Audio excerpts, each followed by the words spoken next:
I am talking about chapter 1 of Pride and Prejudice novel. It is written by Jane Austen, and Jane Austen used to write about the middle class family issues during 19th century, I guess, 19th or 18th century something. And as it is a very old time, so the sensibility of people was very different from what it is today. Like if we read Hindi novels also, Hindi stories of 19th century or 20th century, means early 1900s, like Premchand, or Rabindranath Tagore, something like that. So they also depict the society of that time, and we may or may not be able to connect with it because that was a different time, different experience of the people. Society has developed a lot since that time. So we may or may not be able to connect with Pride and Prejudice, but it is depicting the problems, the lifestyle of middle class people of England in 19th century. And as generally we see in Indian culture, that mostly what girls were supposed to do, that grow up, learn some basic skills, get married, take care of the house. So the similar concept was that there in the 19th century England also. There the basic role of a girl was to get married to a decent guy, or to a guy with lots of riches, money, that means, and live happily ever after. That is what the notion was at that time.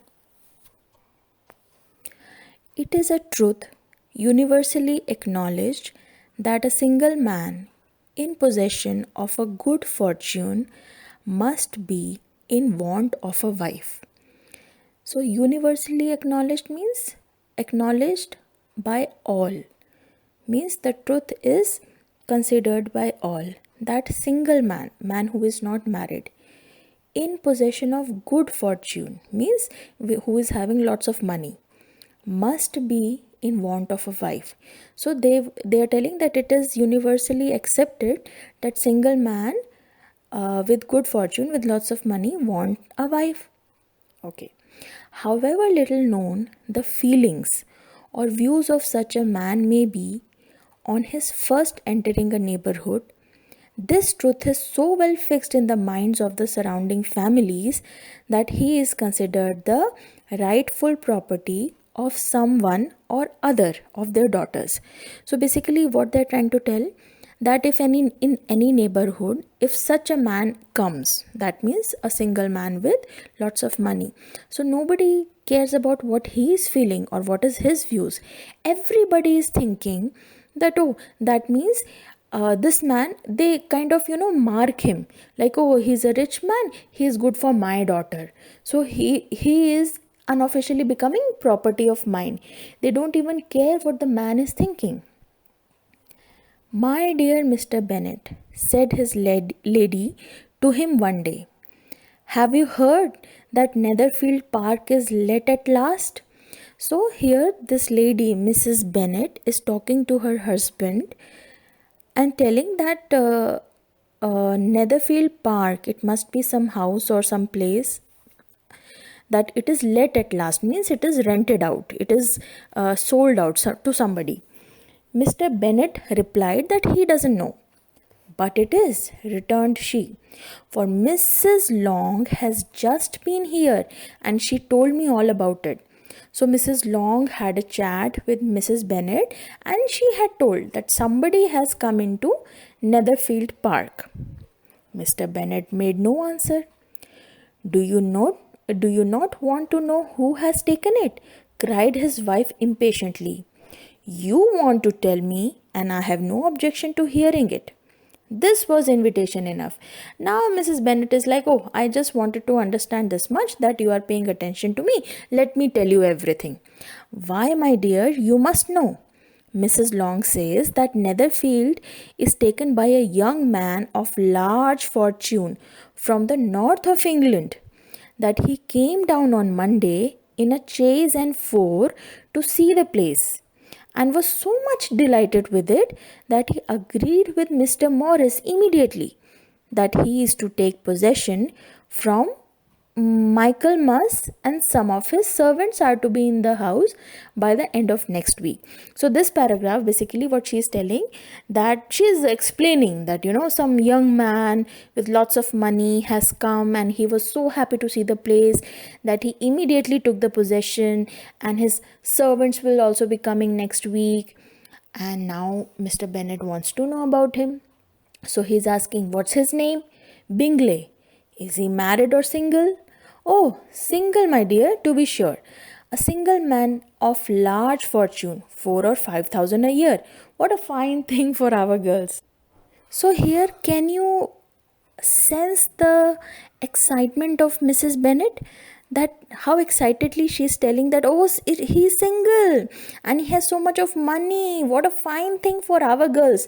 See, this was the mentality that if any young rich single man will come, we will try to fix our daughters with that person, because then our daughter will have a very safe and very happy life. How so? How can it affect them? Mr. Bennet is asking. Okay, that how it is a fine thing for our girls that such a man has come to our neighborhood. So Mrs. Bennet is explaining, my dear Mr. Bennet, how can you be so tiresome? You must know that I am thinking of his marrying one of them. So she told the plan that I am thinking that he will marry one of our daughters.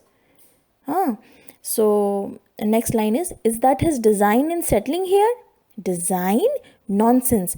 How can you talk so? But it is very likely that he may fall in love with one of them, and therefore you must visit him as soon as he comes. So this is the planning and this is the plotting. So Mrs. Bennet she really is desperate. She is so much of in need that this new young man who has settled in Netherfield marries one of her daughter. So now she is planning that, Mr. Bennet, you go and invite him. Call him to our house. Then this is this will be a setting. He will fall for one of our girls and it will be great. Now, Mr. Bennet, I see no occasion for that.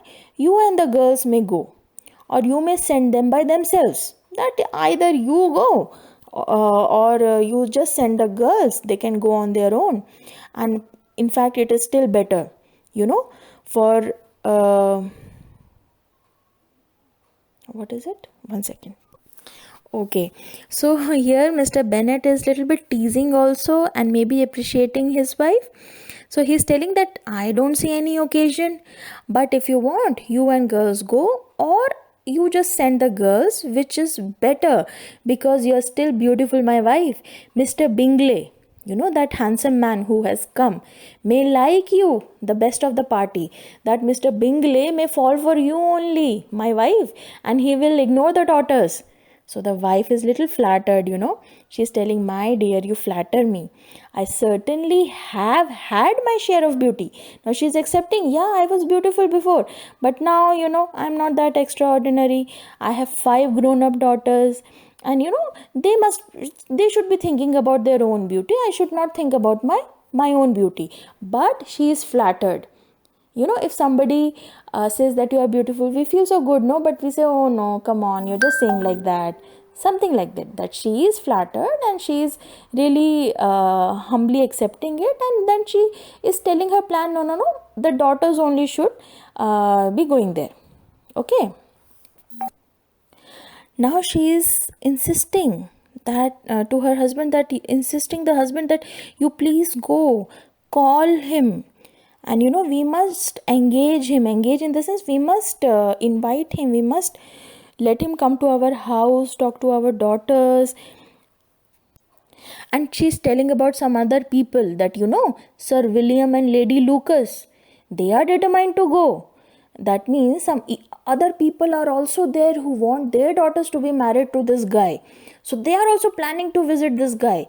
So now Mrs. Bennet is very much in hurry that no, you go. Otherwise somebody else will invite and whole plan will fail. So now the husband is also appreciating the wife. You are over scrupulous, that you care so much for details. Scrupulous is caring for detail. What is this? Yeah, very careful, very thorough, very attentive to details. So he's telling you are so much over scrupulous, means you give so much importance to details. Everything should be fine.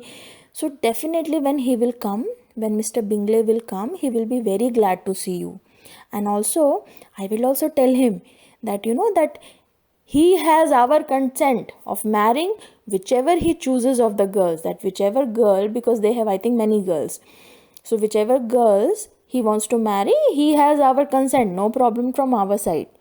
But I must throw in a good word for my little Lizzie. So Lizzie might be a daughter, and he's telling that a little bit, I will just tell good things about Lizzie. But anyways, whoever Mr. Bingley wants to marry, that is okay with me. Okay. But the lady, she's telling, no, no, no, don't do like that. Like that. I desire you will do no such thing. That don't do like that. Lizzie is not a bit better than the others. That Lizzie is not better. And she is not also that beautiful as Jane. Jane is another daughter. Or not half so good humored as Lydia. That Lizzie has nothing extraordinary in her. She is not as beautiful as Jane, not as humorous as Lydia. But I don't know why you are always giving her the preference. The wife is telling this. So the husband, that means the father, Mr. Bennet, is defending, no, no, no. They all are silly and ignorant girls. They are just like other girls. There is nothing special about them. But Lizzie has something special. She has something more of quickness than her sisters. Means she is smarter than her sisters. So here, if you see, the parents have different opinions about the same child, Lizzie. In mother's eyes, she is not good enough. She doesn't have beauty or humor to attract a person. But in the eyes of the father, Lizzie is very smart. So he is not commenting on the beauty or the shyness and all that stuff. He is commenting on the smartness, on other trait. So this also shows the a difference in thinking of a mother and a father. So that also you can see over here. Now the mother is not taking it lightly. Mr. Bennet, how can you abuse your own children in such a way? That how can you say about your daughters like this? You take delight in vexing me. Means you have so much fun in irritating me, in worrying me. You have no compassion for my poor nerves. That why are you irritating me so much? You don't care about me. You have no compassion for me. So the husband is telling, you mistake me, my dear. I have a high respect for your nerves. They are my old friends. So he is telling, no, no, no, nothing like that. I do not want to disturb you. I do not want to irritate you. I have heard you mention them with consideration these last 20 years at least. Okay, so basically, if you see here, he's basically making a little bit of fun also of his wife. It's a sarcastic comment that, no, no, no, I have so much respect for your nerves. That means maybe, it is my opinion, that he's indirectly making a sarcastic remark on the wife. That your nerves have not given me so much of pain, so they are my friends. Why should I say, why should I not have compassion for your nerves? Your nerves have given me a lot of consideration, so I care for you, I care for your poor nerves. So it's a sarcastic comment. And in the end, they're telling Mr. Bennet was so odd a mixture of quick parts, means again witty, intelligent humor, sarcastic humor. Sarcastic is when you give, when you are basically taunting the other person. In Hindi, tana. Sarcastic humor, reserve and caprice, that the experience of 3 and 20 years had been insufficient to make his wife understand his character. Okay, so that means Wife may or may not have clue exactly what Mr. Bennet is trying to say. So they are telling that sometimes Mr. Bennet gives such a complex answer that it may look like humor, it may look like that he is, pacifying his wife, but it might have a layer of sarcasm inside, that maybe he is taunting his wife, but his wife is not able to understand that, but the wife's mind, her mind was less difficult to develop. She is simple, she is not that complex, she is whatever is in her mind, she is telling that. Okay.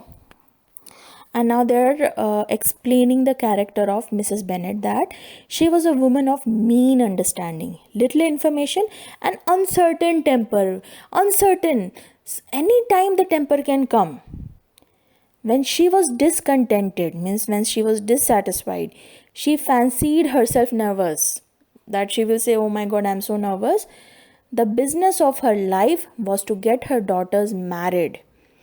Its solace was visiting and news. So the ending is the same. It's the conclusion that as what was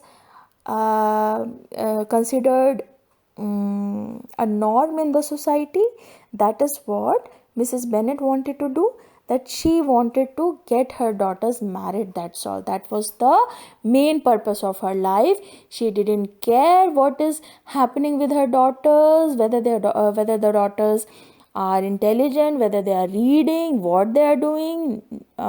She just wants them to marry, and preferably to a rich guy.